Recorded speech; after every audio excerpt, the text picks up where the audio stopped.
Hello, and thank you for tuning in to Monday with the Manager on 18 WJTS. I'm Joyce Murrell here with the Ferdinand Town Manager, Chris James.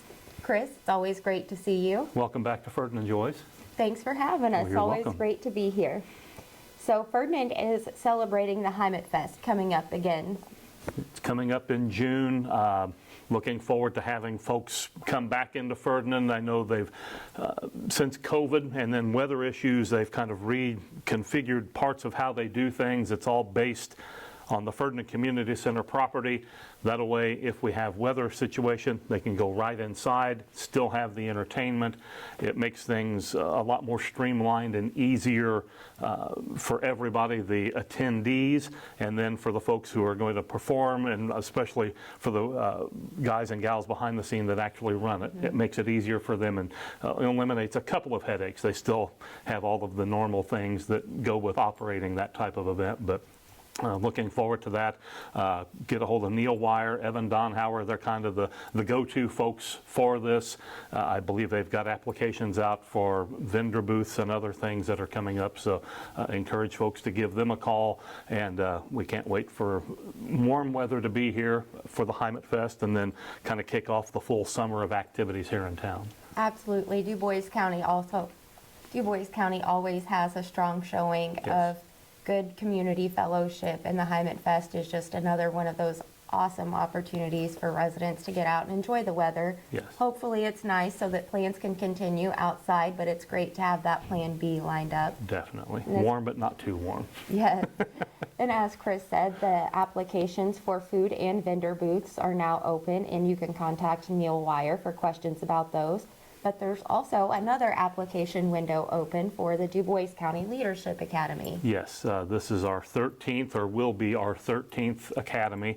Applications have been open since tail end of February, and the deadline is Friday, March 31st. So folks still have a good 3.5, almost 4 weeks to submit an application if they have an interest in furthering their leadership skills, or if their employer feels like they have somebody on staff that would benefit from this to help elevate them on the internal structure of the company, or just an overall improvement of skills. And it's a chance also to do networking with people that you might not work with on a regular basis.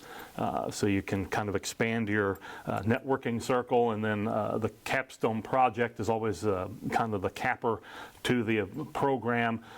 We've had a lot of great ideas and programs come out through the years, and I'm looking forward to, once this year's teams are in place, to see what kind of projects they come up with to help out the community. And it can be community specific to one town or city, or all of Du Bois County, depending on the project as to who benefits most. But a lot of these projects are not exclusive to just a particular location. They help everybody within the county, and even people who come from outside of the county in for one of the activities. Just a great opportunity to help continue to grow Du Bois County in a way, strengthen what we have. And what we found over the last few years, the team members are going more within themselves to find the capstone idea. A lot of the, what I'll say, the easy or the low-hanging fruit projects, the obvious things, those have been accomplished already. So now the groups have to work a little harder to figure out, okay, what do we do? And so they kind of say, well, I volunteer with this group, or I'm a member of this organization, and they could really use help handling this or creating a different program. And so they kind of look within, put it amongst the group, and see what goes, what doesn't go, if it's a feasible idea, and then proceed from there. So looking forward to that. And again, folks can get their applications in through March 31st.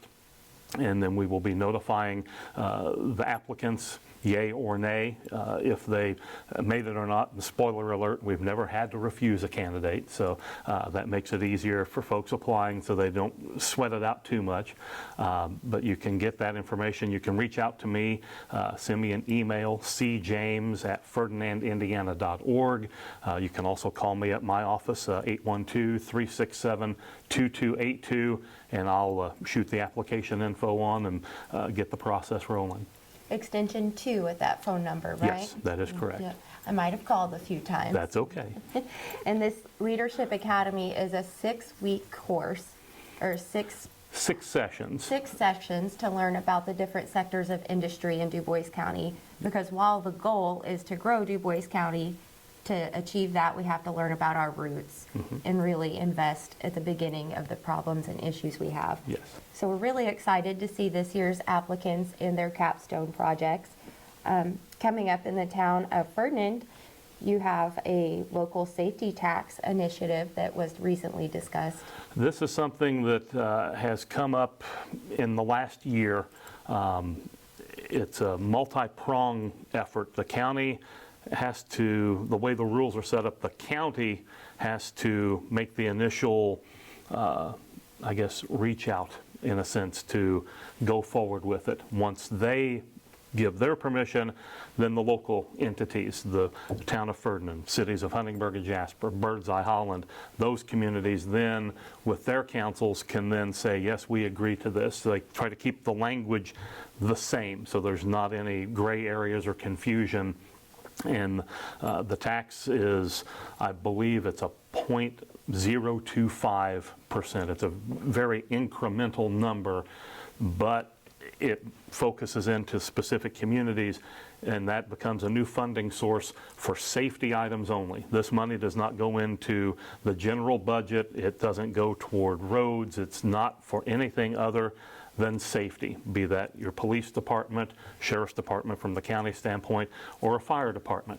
You can use the funds for safety matters, whether it's to go toward the purchase of a new fire truck or a police vehicle, safety equipment, things of that nature, but it is geared specifically for your fire and police departments. And the town of Ferdinand, I think some of the numbers show that it would raise roughly $100,000 to $115,000 per year once it's implemented, and that will help considerably, especially the smaller communities where there's not just overflowing budget coffers where they can set aside a chunk of money for a new fire truck or a police vehicle. Police vehicles are a little easier to handle budget-wise. Fire trucks, even if it's a bare bones model, is still $500,000 to $750,000 or more, depending on the type of truck you're getting and what all bells and whistles go on it. So this is a way to help the communities fund some of those purchases and do other things as well, safety oriented. So it's still in the working out phase, I guess you could say right now. The county has to do their approval first, and then it will dispel down into the local communities to give their say-so, and then things will proceed from there. Nobody likes to hear about new taxes being implemented, but this very minuscule price is a very small price to pay for the investment of safety in local towns, especially smaller towns like Ferdinand, who, like you said, don't have a lot of budgeted money at their disposal for safety-related things, because we do like to invest in our communities here in Du Bois County, and also in the town of Ferdinand particularly. They have town cleanup days coming up to keep the town well maintained. Most folks that consider Ferdinand well maintained to begin with. The tail end of March is the town-wide yard sales, and we try to gear our cleanup days to the week following that, because we have dozen upon dozens of homes and residences who take part in the yard sale. And a lot of folks, depending on what they have out, what sells or doesn't sell, some things they'll box it back up, store it for the next time. Other things they don't want to put back in the garage or in the attic or the basement or wherever they keep the excess. And so that's where, I guess in a sense, that's where the town comes in. You set your things out for the clean sweep days, and we come through and do the pickup. We do our regular trash collection on Monday of that week. Tuesday we do the west side of Main Street or Highway 162. Wednesday is the east side of town, and then Thursday sort of a catch-all day, depending on how busy we are on Tuesday, Wednesday, picking up things. It's in the past spilled over into Thursday that we get everything picked up And we've got a list of what you can or cannot set out. That's posted at Town Hall. It's also posted on the town's website, ferdinandindiana.org. The cost is not monetary in the sense of paying, but we do ask that you put a minimum of 6 trash stickers out on the items. We see the stickers, we know that that's good to go, and we'll pick that up. Years ago, we would go through and take a little clipboard and make a notation. At Joyce's house, we picked up 2 chairs and a roll of carpet and then send you an extra bill. That got to be cumbersome for the guys because somebody had to be doing all the writing and putting stuff in the truck and trying to maintain a pace. And so we decided to go the trash sticker route. And this is an increase from 4 to 6 trash stickers, but it serves its purpose. Folks are more than happy to put 6 stickers on, knowing that they are rid of that stuff once and for all. It doesn't go back into storage somewhere. It's gone. Let someone else deal with it. So we're looking forward to being busy again with the cleanup days here in April. A very small a very small convenience fee to Yes. help with that spring cleaning here in Ferdinand. Definitely. Also coming up on the agenda, we have a special town meeting at 5:30 on March 9th. This coming Thursday afternoon, one of our most recent approvals in Community Crossings program.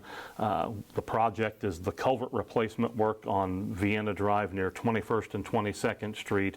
And to make our timing work, to get the bids opened, approved, and hit I believe it's an April 1st deadline that the state puts out, that if we don't have it approved by then, the money reverts back to the state. We're having the special meeting this Thursday. We'll be opening the bids at that time and determine who is the low bid. Do the bids fall within the scope of what we've budgeted for? Costs have gone up quite a bit over the last couple of years. We've been fortunate. Most of our what I'll call our regular street paving projects, those have still worked out cost-wise. This culvert, there's a lot more behind the scenes to it, so we'll be very interested to see how those numbers pan out, and we'll go from there. And we'll make a determination, well, the council will make the determination, do we proceed? Do we review? How do we act from there? But we'll get the numbers themselves this Thursday afternoon, and then proceed from there. Lots of different things happening in the town of Ferdinand, lots of managerial tasks for your attention, and you always do such a great job. Is there any other things that you'd like your citizens to know from this segment? Right now, no. I know it's also starting, I've noticed some people have already started mowing grass, and that's great. When you do mow, do not blow your clippings out onto the street unless you clean them up after. It blocks up our storm drains, so we want those to be clear and free as all the spring rains come through, that the water goes where it's supposed to and not just willy-nilly along the street and into other yards and things. And then just a reminder as well, our co-op site at the intersection of West 23rd and Industrial Road is available for folks to drop off their grass clippings.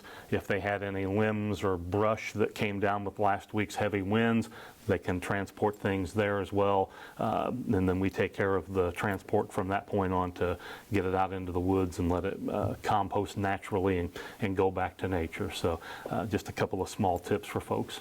Great reminders to keep the town of Ferdinand from flooding in certain areas and to keep all the limbs and debris from recent storms picked up. Definitely. Thank you for having us in this morning, Chris. Well, it's thank you, always Joyce. a pleasure to sit down and speak with you. Likewise. And we look forward to the next time we come back and get to learn more about Ferdinand. You're welcome back anytime. Thank you. You've been watching Monday with the Manager on 18 WJTS. I'm Joyce Murrell.